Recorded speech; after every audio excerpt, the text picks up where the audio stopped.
অলিম্পিক্সে পদকের হ্যাট্রিকের লক্ষ্যে আরও এক ধাপ এগোলেন মনু ভাকার। 25 মিটার পিস্তল ইভেন্টের ফাইনালে মনু ভাকার দ্বিতীয় হয়ে ফাইনালে উঠলেন তিনি। এ বিষয়ে কথা বলবো, আমাদের সঙ্গে রয়েছে সৌমিত্র। সৌমিত্র, তাহলে ফের পদক জয়ের আশা দেখা যাচ্ছে?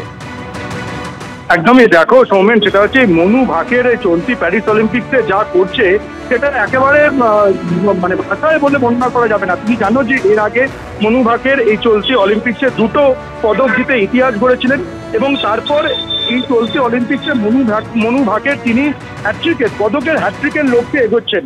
এর আগে যে 2টো ইভেন্টে মনু ভাকের তিনি পদক জিতেছিলেন, একটা হচ্ছে মেয়েদের ব্যক্তিগত বিভাগে আর একটা হচ্ছে তিনি একটি মিক্সড ইভেন্টে সর্বজিৎ সিং এর সঙ্গে জুটি বেঁধে পদক জিতেছিলেন, দুটোই ব্রোঞ্জ পদক।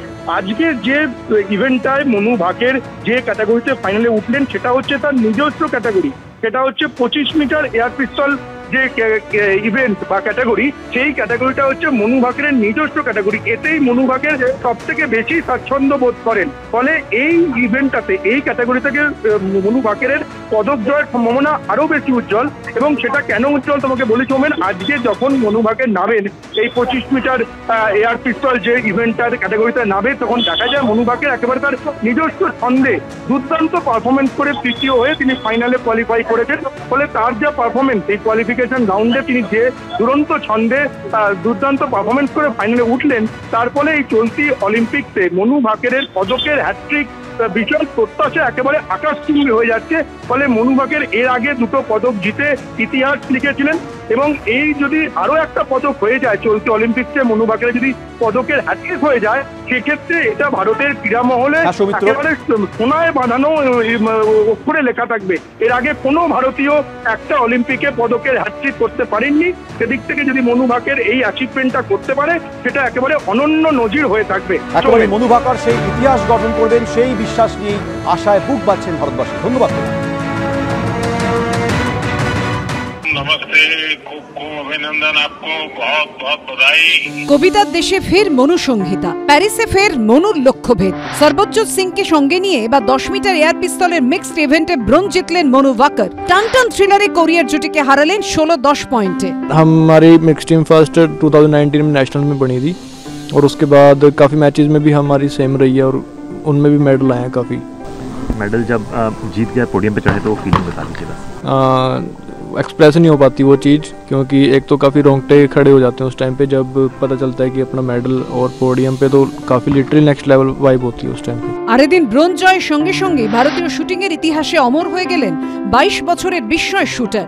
স্বাধীন ভারতের প্রথম অ্যাথলিট হিসেবে একই অলিম্পিক গেমসে পরপর 2টি পদক জয়ের অনন্য নজির গড়লেন মনু ভাকার।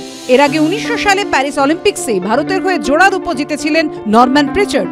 দুই শুটারের অনন্য কীর্তিতে দেশ জুড়ে আবেগের সুনামি। অভিনন্দন বার্তা রাষ্ট্রপতি প্রধানমন্ত্রীর। মনু সর্বজিৎকে অভিনন্দন জানিয়েছেন মুখ্যমন্ত্রীও। সাফল্য ইতিহাস, দুই শুটারের পারফরমেন্সে মুখিত অলিম্পিয়ানরা। খুব ভালো লাগছে আজকে ভারতের জন্য আজকে একটা সেকেন্ড মেডেল মনু ভাকার জিতেছে। কেন এটা তো সেকেন্ড, 2টা মেডেল একটা অলিম্পিকে জিতা খুব মুশকিল কঠিন কাজ, আর আজকে একটা আর মেডেল ওটা জিততে পারে, একটা আর ইভেন্ট বাকি আছে। অসাধারণ পারফরমেন্স আমি নিজেও দেখছিলাম। মানে প্রথম রাউন্ডে আমরা পিছিয়ে পড়ে তারপর ওটাকে আমরা টেক ওভার করি কোরিয়াকে, দেন 13 এন্ডে আবার আমরা ক্লোজ এসে যাই, দেন লাস্টে মানু কনস্ট্যান্টলি ভালো মেরে গেছে। মানুর এখনো যেটা ওর মেইন ইভেন্ট 25 মিটার বাকি আছে।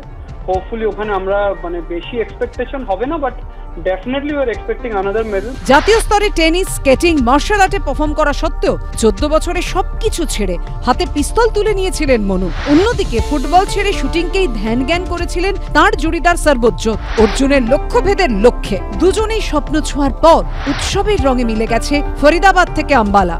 जसपाल सर का साथ नहीं होता ना तो मुझे लगता नहीं था कि हम यहाँ तक पहुँच पाते। को लेने जाऊंगी, एयरपोर्ट पे लेने जाऊंगी, तब मैं उसके लिए जो वो कहेगी मैं खाना बना के वही लेके जाऊंगी।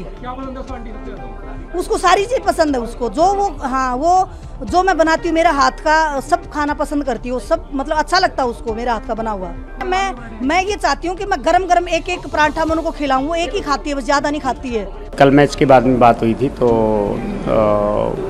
वो गोल्ड मेडल में नहीं पहुंच पाए, तो कह रही थी थोड़ा सा एक शॉट गलत रह गया, तो होप सो आगे अच्छा करेंगे। मेरे से ज़्यादा मेरी पत्नी ने मेहनत की है मनु पे, क्योंकि मैं तो जॉब करता हूँ तो नेवी का जॉब थोड़ा सा ऐसा होता है कि समुद्र में जाना आता रहता है। फाइनल मैच में ब्रॉन्ज मेडल के लिए ही मैच खेले गया जी।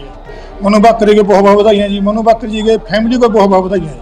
कितनी खुशी बहुत আছে। তুখোর ফিটনেসের পাশাপাশি সম্বল মানসিক শক্তি মনোসংযোগে ভর করে ম্যাচের ক্লাইম্যাক্সে লক্ষ্যভেদ এখানেই শেষ নয়, সামনের লক্ষ্য স্থির। বাকি এখনো 25 মিটার পিস্তল ইভেন্ট, তাহলে কি একটা হ্যাট্রিকের অপেক্ষা? এবিপি আনন্দ।